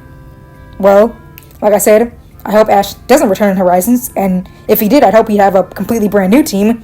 But to answer your question, easily, Weasel into Floatzel is the Pokemon that I think should evolve the most, and I'm honestly shocked to this day that Weasel never evolved. Aside from Gible, who was caught really late anyway, Weasel was the only Pokemon who didn't evolve on Ash's original Sinnoh team. It's just really weird because he was hyped up as being super strong and powerful, so you really would think of any of them he would evolve, but he just never did. But I actually did evolve him in my Sinnoh rewrite. If you haven't checked that out yet, I definitely recommend it because I was really proud of that rewrite, and like I said, that was something I really wanted to do, was to evolve Weasel into Floatzel because I think he deserved it. How would you establish Ash's return in the anime? Protect Liko, Roy, Dot, and Ult against some wild Pokemon? Have Ash face off against a champion, an Elite Four member except Drasna, or a gym leader that's not Karina, Volkner, Bee, or Raihan, while Liko and the gang watch the battle in person? Well, to answer your question, ideally, I wouldn't. I would rather Ash not return to the anime, but if he just has to, I hope it's through some sort of one-off movie that isn't connected to the main show at all. They can just use the I Choose You timeline, or even just make a brand new Ash, honestly speaking, with completely brand new, different Pokemon, different travel companions. That was what I found the most interesting about the I Choose You series, that it was, even though it was a similar Ash, it was a completely separate series with different characters, a different lore and timeline, and I really wish they would have expanded on that, honestly. Show Ash with Pokemon he never had before, show him with different companions, show him in different regions or doing different things he'd never done before. I think that could be really interesting. So if he just must come back, make it an AU Ash that they can do something actually interesting with, especially since they already wrapped up the canon Ash's story. Just give me something different. What other captures do you think Ash should get from this long list? Beartic, Houndoom, Grumpig, Flygon, Rapidash, Tyranitar, Hippowdon, Weavile, Sableye, Abomasnow, Fearow, Magnezone, Bastiodon, Scolipede, Whimsicott, Volcarona, Archeops, Hatterene, Vivian, Dragapult, Shogalchi, Mantine, Beedrill, Honchkrow, Pyroar, Trevenant, Golisopod, and Passimian. Any other new catches that's not on this list that suits Ash is not a starter Pokemon or an early root bird, like Toucanon or Corviknight. Well, from your list, I'd say Grumpig, Beartic, Fearow, Passimian, and Archeops for sure. I gave Ash some of those Pokemon in my 1K subscriber special. If you did not see that, I will link that below. And Passimian, of course, he has in my Alola rewrite. For a Pokemon not on this list, I'd say Zoroark. I just really think Ash with a Zoroark would have been so cool. Whether she was the Zoroark originally owned by Ain or a separate one, I just really feel like he could have gotten one, and it would have been just so cool. I don't know why I just have this fascination with Ash having a Zoroark, but yeah, I think that would have been really cool. Besides Pidgeot, which other released Pokemon do you think should rejoin Ash? Well, all of them, TBH, as you can see from this short I just did, where I pretty much brought all of them back that he ever released. But for canon, mainly Goodra and Greninja, because I think those releases were just so unnecessary in the first place. Greninja especially because it was just so ridiculously forced, and for what? Goodra, okay, sure, it returned back to its original home. But Greninja needing to be the savior of Kalos by fighting off sentient evil vines? No, that was so dumb. Just send the frog to Oak's lab. It doesn't need to be released. Like, that was just the most ridiculous thing I could ever think of. For the life of me, to this day, I have no idea why they thought Greninja even needed to be released. Do you think Liko and her friends should meet other gym leaders besides Kabu, champions and Elite Four in other regions that are not from Paldea? And which characters Ash has met before, Lily, Paul, Professor Oak, etc., should Liko and her friends meet as well? Of course, I would have liked for Liko, Roy, and Dot to meet as many gym leaders as possible, but unfortunately that just didn't end up being the main focus of Horizon's story. Ideally, I would have loved for them to meet the Galar gym leaders who never appeared in Journeys, which of course is most of them. That would have been some pretty nice redemption for them. And I guess there is still a chance they could appear, technically speaking, since the show isn't over yet. At this point, I doubt it, but hey, fingers crossed. As for the second part of your question, I'd prefer the Horizons cast to not engage with anime original characters who existed in Ash's series, since I like Horizons being its own story, so no Paul or anything. But I don't mind game characters like Lily or professors appearing, because we could easily just argue that it's a different universe. So by all means, I would welcome any game characters to appear in Horizons. Though they seem to be more focused on their original cast, which is fine, so I doubt we'll be seeing them. But again, whatever happens will happen, but again, I don't mind any game characters appearing. If you could give a Mega Pokemon to Liko and Dot, which one should they be? So, not too sure about that. I guess Liko could have Absol, since it's like a protector, species-wise, and it matches her passion in helping others. At first, I was going to say Audino, but I think Hatchrim fits any role Mega Audino would have, both type-wise and as a healer. For Dot, I genuinely don't know. I was going to say Mawile, since Ulto has Sableye, but she already has a fairy type on her team, and I'm kind of trying to mix things up a bit. The issue is that there just aren't too many Mega Pokemon in general. So maybe Ampharos? It's an electric type, which is her friend Iono's specialty type. Plus, an electric type would be good for a streamer to always have, a power source, so that would be good. I got this question before we got the reveal of Mega Dragonite, so I guess that's also an option for either one of them. I guess it kind of fits Liko a bit more with, again, being a kind-hearted Pokemon, but I guess it could be for either one of them. But overall, for Liko, for sure, I say Mega Absol. For Dot, Mega Ampharos, and I guess either one of them could have Mega Dragonite. That was the last question from that person. Again, sorry if some of these answers weren't what you wanted to hear, but I tried to be honest with them. But even though that was the last question I got, I thought I'd add in some additional information based on things that happened in this video, since you guys wouldn't be able to ask about them beforehand. So I'm going to quickly go over those. I'm sure many of you guys are wondering, why did I have Ash catch Calyrex? Was this always in my plan? I thought you didn't like Ash having super rare Pokemon, Sakura, you hypocrite. Okay, I'm gonna be completely honest with you guys. Ash catching Calyrex was a last-minute decision. That was not in my original plans at all. However, as I was going over the script, I kept telling myself, this is the big grand finale for Ash in my universe, and probably, in general, his big finale is happening. But I have to let him go out with a bang, so I decided that he deserved to catch a legendary Pokemon. Now, I actually did always plan for there to be 2 Calyrex, of course, to show off both Ice Rider and Shadow Rider Calyrex forms. And this just lent itself perfectly into Ash catching one, since the other one can just remain in the Crown Tundra. And again, I'm fine with Ash having Calyrex now, since, let's be real, this is the end of Ash's story. He's never going to use Calyrex in a battle, he's never going to compete in a league with Calyrex. You know, it has no bearing on his future, so I thought it made sense and it was best for Ash's final capture. And last, I figured some people might wonder, why did I bring back Ash's released Pokemon, Pidgeot, Butterfree, Lapras, and Primeape in the Pikachu short? Well, that's mainly because I never even really liked the idea of Ash catching Pokemon only to release them.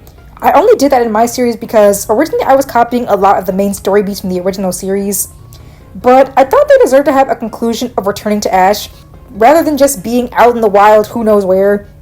Obviously, the only exception is Primeape, since he's officially owned by Greta now, but I thought it would be nice for him to appear again, so I thought he would join in on the shenanigans.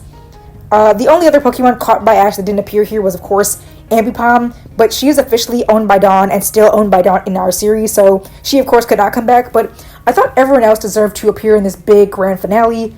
Primeape, of course, logically won't be staying here, but since he is still in Kanto, you know, I thought it would be fitting for him to be in the last big grand finale. And that is all. We have officially reached the end of my very first rewrite on this channel, Ash's Galar journey. I hope you guys really enjoyed this. I hope you enjoyed the entire series along with this final part. I really had so much fun writing this finale, especially the Pikachu short, you might be able to tell. But yeah, I'm so happy that this series is finally over, guys. My first real rewrite that I started on this channel is finally done, and we can move on to greater things in the future. Let me know in the comments what you thought of this series overall as a whole. What did you think of this grand finale, you know, movie for the Crown Tundra and the Pikachu short as well? Thank you guys so much for watching. I will see you all next time. Thank you!